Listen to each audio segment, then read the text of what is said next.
Just like with the other tessellations, you have to number your corners 1, 2, 3, and 4.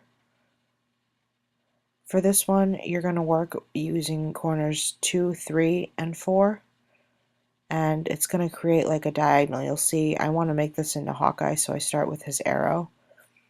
What your design will have to do is we'll have to go from corner 2 to corner 4, and from corner 3 to corner 4. So basically, I'm going to bring up the bow of his arrow from corner 2 to corner 4, and then the other side of the bow will go from corner 3 to corner 4. And you'll see, I have to draw the arrow first and kind of divide up the space evenly, but as the video goes, you'll see me spread that out so that I'm filling up kind of the right-hand sides of my picture. Now that I've drawn the lines that I need from my corners, I'm just going to start cutting that out and tape everything together so that I know what my final shape's going to look like. And then once that's figured out, I know where I can put Hawkeye and what kind of space I have to work with.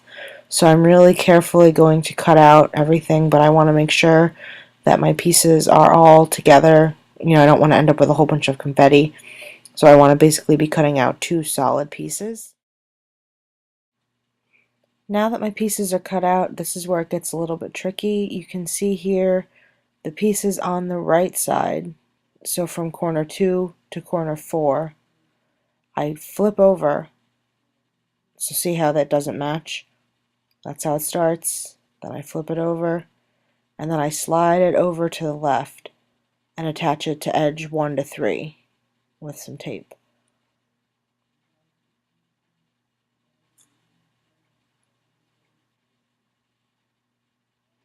Now, when it comes to the bottom piece, I'm going to flip it like I did the side, and bring it up to the top and attach it with some tape.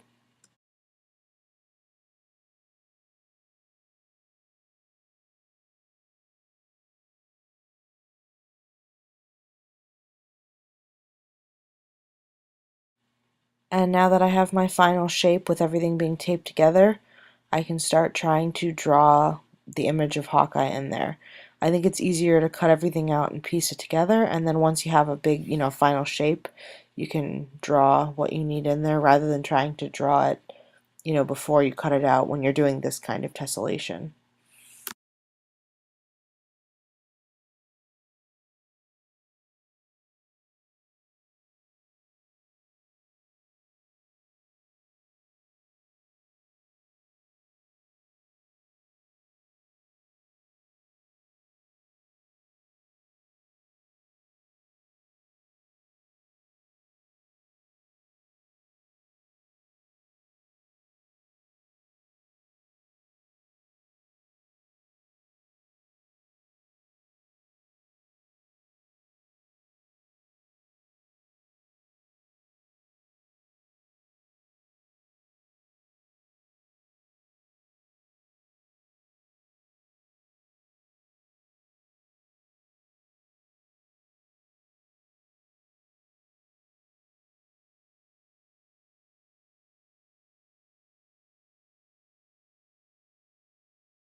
Now, in order for you to put this tessellation on your big paper, you're going to have to create 2 of it. And this is going to be where you can make a decision if you want to make 2 of exactly the same thing, like so 2 Hawkeyes that you just need 2 pieces to work with, or if you wanted to make like 2 different characters, or 2 different shapes or things that, like a cupcake and a cookie or something, that repeat and make a pattern. Your project has to have a pattern, so you can decide if you want it to be the whole image changing to be the pattern, or again just like the colors or something, small, like the background color, or the color of the character's outfit or whatever. In order to get a second copy, rather than creating a whole new tessellation from scratch, I'm just tracing the tessellation I just made. And what you want to happen is, you want to keep it as exact as you possibly can. So it's really important that when you do the trace, you keep your paper really still and you try to make it as accurate as you possibly can. I like using a mechanical pencil because I think you can get more precise lines. You can see at this point I start cutting out my tessellation, and I'm trying to make sure that my cuts are accurate so that both pieces are the same size. Because this tessellation is a reflection, we need to make an extra piece of paper, because if we didn't have it, you would have to basically be using the front and the back of your original piece of paper to make the design, because it'd be like you'd have to have it the front design and then the back design next to it, and that won't work because you need to put graphite on one side to transfer your image. So what you want to do is line the two copies of your image up so that they're exact, and now that they're exact, you want to flip it over, and on the back, or if it was one piece of paper, it would be the back side, if that makes sense. That's where you're going to want to draw either the same thing if you want the image to be the same in every tessellation, or you would want to draw a different thing. So in the example that I have in the classroom, I did a Hawkeye and a Black Widow. You could just do two of like the same. I could have done two Hawkeyes, or I could have done even something different than the Black Widow, but you have to decide how you want to do that.